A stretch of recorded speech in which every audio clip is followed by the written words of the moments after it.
Welcome back, guys. Thanks for checking out the video and putting this one together. Actually, because I got a handful of questions on it. I think a couple comments, and then I got some DMs. So what started as some questions around how I have the end of this 11.5 setup with a reverse Unity Axon button, why I have it set up that way. Those kind of, in my mind anyways, turned into a broader question and conversation around the controls and how you set up the front end of your weapon system, if you will.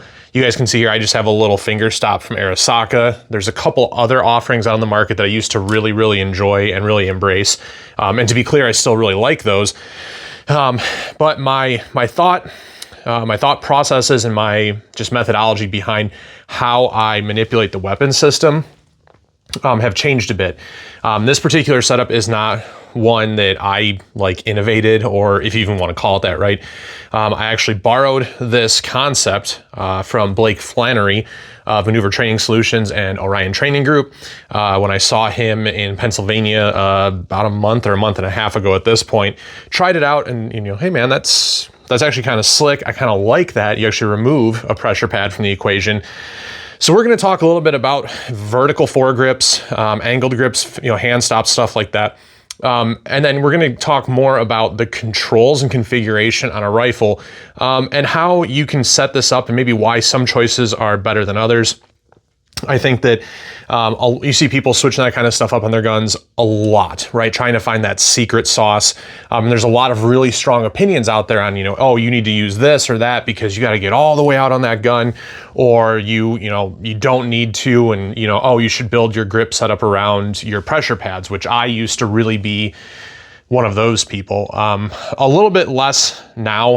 I kind of want to make sure that this works ergonomically for me to build a strong shooting platform rather than sacrifice that shooting platform to be able to manipulate the white light and the laser. So we're going to kind of dive into some of the options that are out there, some of the logic behind why you might want to set it up that way.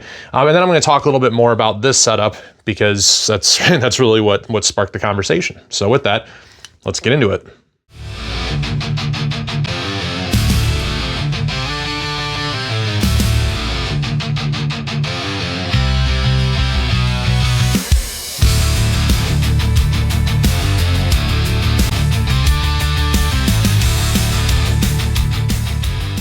Okay, so let's start with this setup and how I ended up here. So like I said, I borrowed this from Blake Flannery, tried it out on his rifle, actually almost the exact same setup, a little bit longer gun, but he was running a Raid XE with a reverse Unity Axon.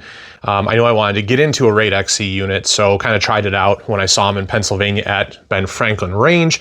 We did a really cool video on night vision. You guys should check that out, and we'll make sure that we leave that link in the comments below. But the logic and rationale here behind this reverse button setup is instead of utilizing a vertical grip, because Blake does not on his rifle, which doesn't mean, and let me just, I guess, make this announcement right now. I am not, by sharing my opinions in this video, telling you that anybody else is more right or more wrong than I am, or that I know more or less than anybody else. I'm purely adding to the conversation by giving you guys my opinion through my years of shooting and my personal developments. Some people move away from vertical grips. It happens. Some people move back to vertical grips either for things like medical issues and injuries to their wrists and hands and arm during military service or time in law enforcement. Some people just try different stuff a lot of the time, and that's okay. Just figure out what works for you. And if you're one of those people who's looking for insight when you're building a rifle out, hey, do I need this? Hey, should I add this? Sometimes these grips can be really expensive. Sometimes they're only about 20 bucks, so it's an easy, guess and check method. This is just my insight on the situation. So I previously liked to run these guys. I run it reverse, the BCM, vertical grip here that's kind of angled. So if you run it reverse, it's angled forward like an AK grip. Saw like a Lucas Botkin video like so many of us did years ago and never looked back. So even on this gun, previously I had this configured on there.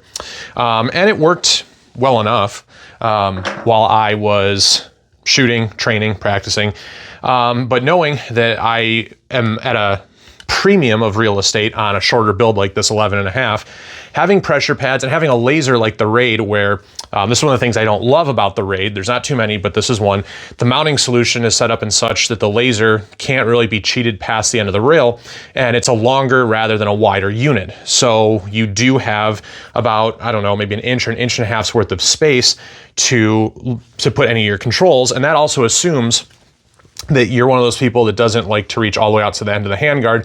And I kind of like to go a little bit closer to the end on this build. It's not perfect, but thought I would give it a shot, try it for $100. I would get this reverse Axon button after trying Blake's. It allows me to maintain that good wrist support, okay?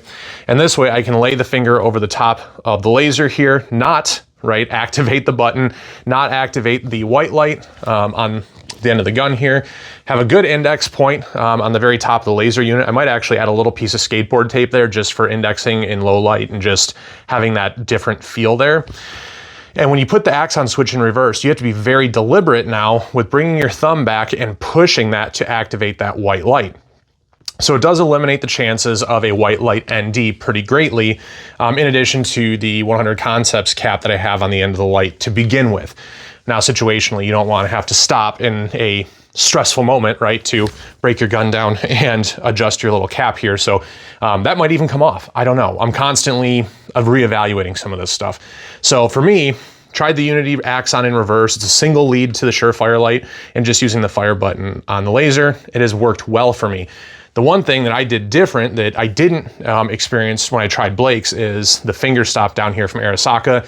I just didn't love the feel of not having something there to positively engage my grip with. So having a short little finger stop like this is what worked for me. And there's a lot of options out there on the market. So what we're gonna do is we'll talk a little bit about some of the options that are out there, and then maybe some pros and cons behind them.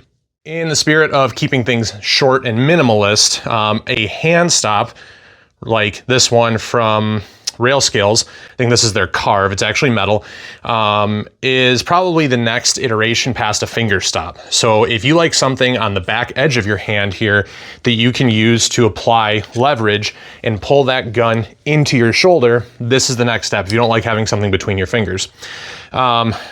I don't mind this on a longer gun.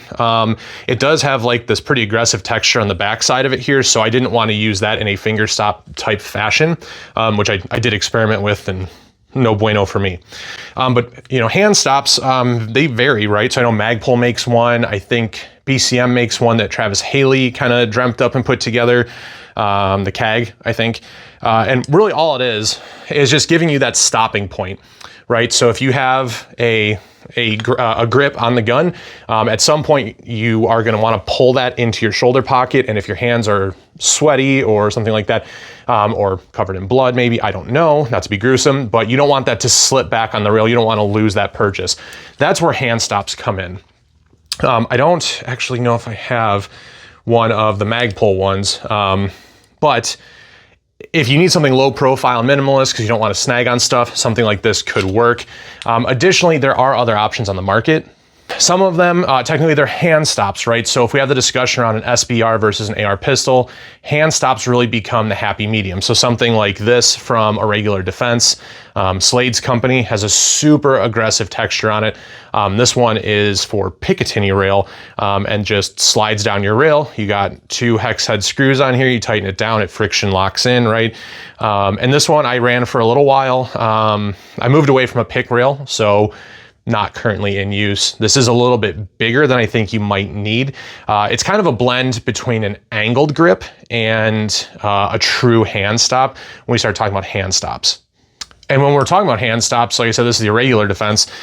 The one I ran for a long time is I think this is called the Handbrake from Emissary Development. They make it for M-Lock, they make it for Picatinny, and it's very minimalist. To me, why I jumped off to this was with an AR pistol, this kind of follows that same slightly angled form factor that we see with the reverse BCM vertical grip here. So you kind of got the same experience, so to speak, but without this being a vertical grip, which is obviously, if you're not familiar with the rules and laws around AR pistols and overall lengths of your weapon system, I'm not gonna get into that here. Just understand that if you're running an AR pistol, you can't have a true vertical grip on it. You need to have a hand stop, right? So this, I think, is what a lot of people jumped to as a solution when you really wanted your BCM vertical grip, but you didn't want to break the law because you're a good boy and you went to the Emissary. Additionally, I do really like the texture on the Emissary. I know they've done some runs. They were like rubberized too. So the only bad thing about this that I'll say, I don't really love the little nub down here on the bottom. And they're not always in stock, which, hey, that means they're in demand. The company makes a damn good product, something to consider and look at if you are looking for a hand stop. But we're talking about this. It's kind of a blend between a hand stop and an angled grip. I think when we talk about angled grips, we have to talk about the Magpul angled grip. This is like the OG. A lot of people ran this on their shorter guns back in the day because truthfully, I think Magpul was the very first one. And I don't hate this grip. I just don't love this grip.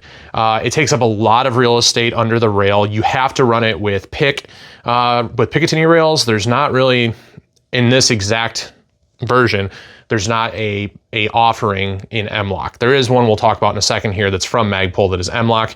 And this works. It's got a little stop up front here you could use for like barricade work and things. It has a removable section here. You can kind of see where you can like lock your fingers. I like going between my middle finger and my ring finger.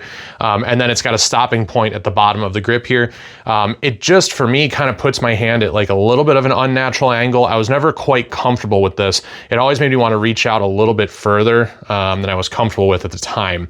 Now, being away from Picatinny rail, I don't really have a use for this, but I still have it in case one of the other guns, we decide to switch to something different. This is also good to go on a AR pistol, which is why you see a lot of people run these, just because it's not a vertical grip.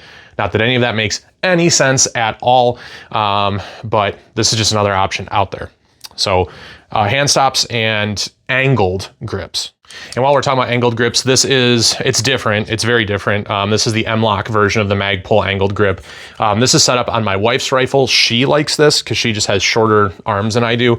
That's why the stock is pushed in, and it's going to look ridiculous when I shoulder this. But she likes it for her uses and applications. It gives her something that's less aggressive than the Rail Skills Carve, while still giving her something that she can support off of. And if she were standing and shooting, pull that into her shoulder. So another option, again, would work on an AR pistol. For me, it just kind of seemed, I don't know, lackluster. It's a little bit more than I needed overall, but a little bit, I don't know. I don't even know. Yeah, I didn't opt for this. I don't like the aesthetic to it. Hasn't worked that well for me, and I have big hands, so I don't really like something that's going to force my fingers together.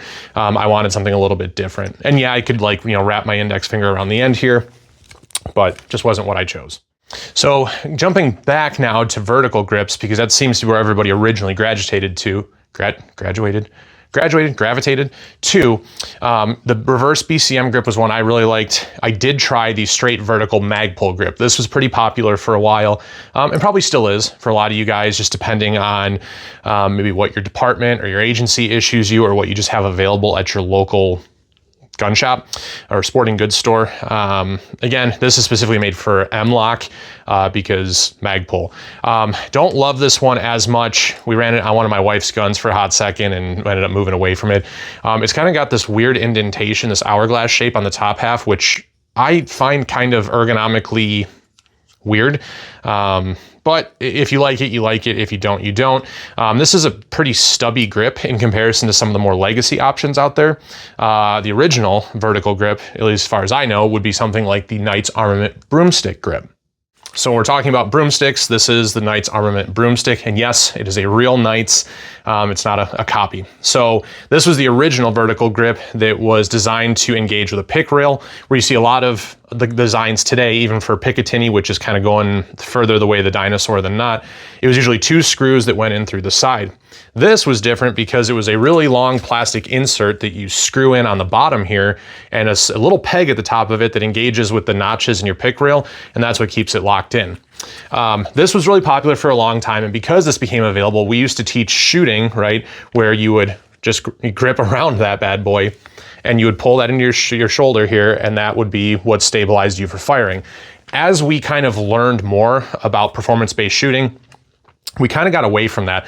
There's a great video from years and years ago with Travis Haley talking about how using the grip as so, right, becomes very stable, or unstable rather, and why it's not a good choice to engage the broomstick grip like this. Now, I know a lot of people fought in wars and things like that where they did this and survived and were successful. It's not saying it doesn't work, it just doesn't work as well. And as we saw the trends in performance shooting move towards more of a C-clamp grip, you can see here when you C-clamp this, you don't really need the whole like bottom half or 2/3 of this grip. So people started chopping them, and we started seeing companies like Magpul and BCM introduce shorter grips.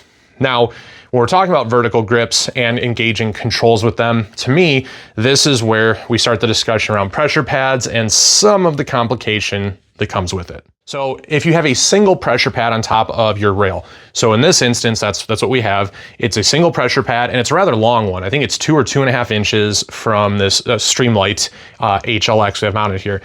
It's less of an issue, in my opinion. So you can make your C-clamp grip, you can bring your thumb over the top. The only thing you have to be able to do is index someplace that isn't going to cause a white light ND. But nice wide pressure pad here, even on a shorter rail like this carbine length quad rail on this, I don't even know what you want to call this SOP Mod Zero inspired build here. You are able to maximize the real estate. You don't have a laser here, and there's no problems. Where this becomes problematic with other grips and control setups is that when you need 2 buttons or more and you have short rail space, you start to have competing priorities. When I say competing priorities, let's talk about what that might mean. So this is my my wife's 10.5 inch. It's kind of a spare parts build. And you can see here we have the Emissary Development handbrake on here. So we talk about competing priorities. Your first priority, first and foremost, should always be to position yourself to effectively shoot and put rounds down range. Now on this gun, you can even see my thumb comes up over the top of the D-ball. And if I drop it back down a little bit, I have that first button on the pressure pad, but there are 2, okay? So shooting, first button is the laser, back button, the little dimple on it, is the white light. The problem is, my default grip is here. This is where my hand wants to rest. This is where I want to be positioned as I'm getting ready to shoot and put rounds down range. As I have to move back to hit that first pressure pad, I have compromised that grip. Can I still be effective and capable this way? Yeah, I can. No big deal, IR laser's on. Now, what if I need to engage my white light because we're not using IR lasers or I'm not currently running nods or something like that, is now I've compromised that grip even further. When we go from this and we have good strong support with the forearm here to this, it's a very, very different conversation. Can you still be effective? Yes, but the primary focus and primary goal of setting up these controls should be to maintain your most premium, I guess, for lack of a better phrase, shooting position, which again would be something like this, where my thumb doesn't have to pull me out of alignment or into a different grip, right? Maintain this while still being able to easily reach the controls for firing that laser or activating that white light, and further avoiding any negligent discharges of that laser or that white light. With some of these legacy pressure pads out there, this one's the dual pad from SureFire, which I mean, I really do like it. It's been reliable for me. I think it's easy to mount and they're easy to find, right? They're always in stock someplace. Usually I get mine through Primary Arms because they have advantageous pricing. They also have a little ridge here between the pressure pads and a dimple on the other one. So you know if you're gonna activate your laser or your white light. So then if you're in low light conditions or you just don't want to have to stare down at your controls to figure out what you're doing, this lends itself to that. Whereas some people will like to run maybe the mod buttons and things that you maybe don't have those kinds of features built in because they're sold as single buttons. So you just have 2 flat buttons and you're responsible as the end user for which one's in front, which one's in back.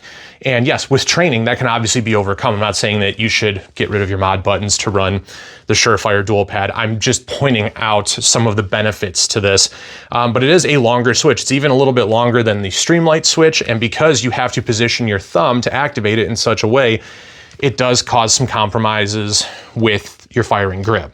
So something to consider when you're setting up controls. That's why you see more and more guys, this is just my observation, more and more guys in our community are moving to just using the fire button to activate the laser, and then either a single pressure pad for the white light, or they will move the light over to their support hand side and use a clicky tail cap, because then you don't have any pressure pads, and you can position both your white light and your laser aiming module at whatever position on the rail is ergonomically feasible for you. So if that means that your white light has to come a little bit further back or forward, same thing with the laser, you can do that and it will fit your firing grip. So you're making a very minimal adjustment, albeit probably some adjustment, to get from your optimum grip here to having to activate that laser or activate a white light on the side of the gun. So you have options. There's pros and cons to everything. Clicky caps are great. Some now are even made for momentary only. The biggest problem with some of those is that if you click it on, it stays on or constant, right? And maybe you didn't mean to, that could be a issue as we're talking about negligent discharges of white light, which can be very bad in the right situations. Now, to take this discussion a step further on longer guns, using the fire button on the laser unit, like this 3-electron infrared device, great fire button. They work with the folks over at Arisaka, great fire button, but this is a little bit long for me personally to set up the gun and then to reach all the way out to hit that button. So in this case, a dual pressure pad really is more feasible, and there's a little bit less give and take on where I have to break down my grip to hit these two buttons. Would I prefer to get maybe a Unity Axon that has the angled button and then the flat button? Yeah, I think that's an overall smaller footprint. It might be a better choice for this particular setup. Or maybe a angled Axon and a regular SureFire flat button, which I have both of those, and maybe that's how I'll go back to configuring this particular unit.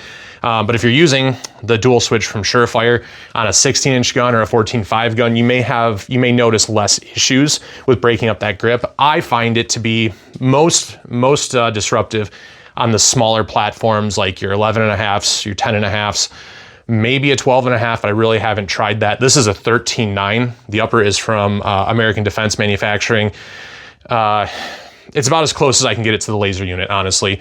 And then just due to the way that the laser itself is built, I can't push this out any further because that would cause me to have to push the light out further, which I do have extra cable as I'm saying that. So maybe that's the solution here, is I just move everything out a little bit more, and it allows me to not have to break up this grip quite so much.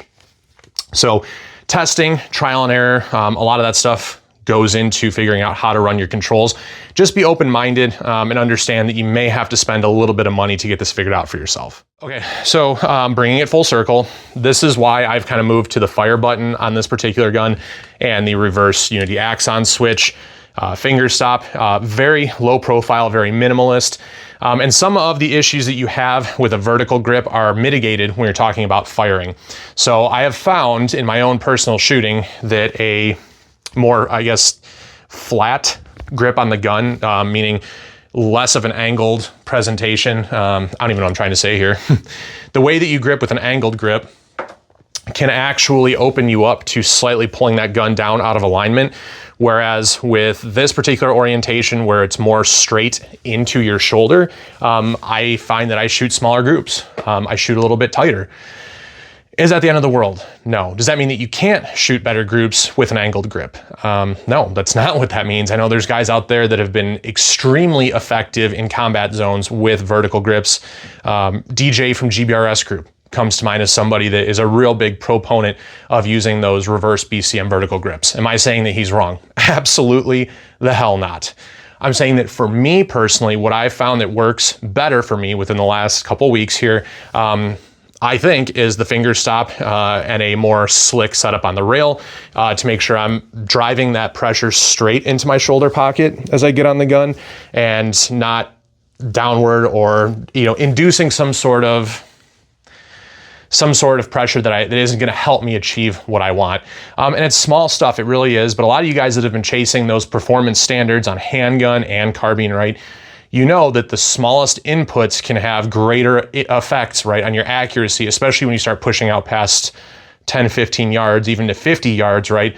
And then beyond, if you're shooting from a standing position, those little bits of impact, right, that the pressure from your grip and your arms and things can add to the equation, can have huge impacts downrange, no pun intended, or maybe some pun intended, but that's where I'm at with this. I think if you've never tried shooting with a slick rail, because for whatever reason, you know, I see a lot of guys as they buy their first guns and get them all set up, they just feel like, well, I have to have a vertical grip. I have to, because that's what I want. And if you ask them why, they can't really tell you. And it typically is because their favorite YouTuber runs that particular setup. Some guys genuinely like it, but if you're building your first gun, you probably don't know enough about it to understand if you like it or not.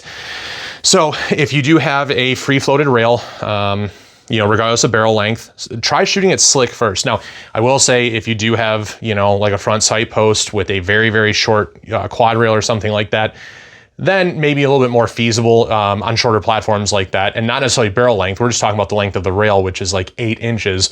To have something like a vertical grip, the more compact the platform, the more it changes the ergonomics of your grip as you come back, which is why you used to see a lot of guys really advocate for this magwell grip stuff that we now know with longer barreled guns and all the weight out here causes a lot of problems. But that's a conversation for a different day. So like I said, guys, hopefully this is helpful. If you had questions on why this is set up in a reverse, again, it's just to avoid negligent discharges, and it's pretty ergonomic to keep my grip where I want it on the rifle.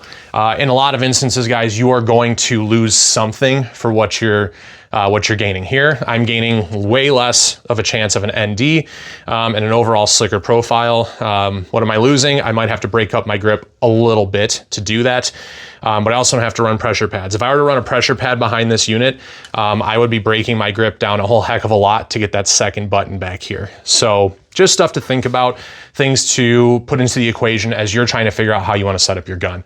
Thank you guys so much for watching this video. If it's been helpful, please go ahead and get that thumbs up. If you guys are watching for the very first time, hit that subscribe button, and everybody hit the notification bell, because we're dropping content on a pretty regular basis. Make sure you guys don't miss out on anything that we're dropping, especially as we roll into the end of the year here. So thank you guys so much for watching, and we will catch you on the next one.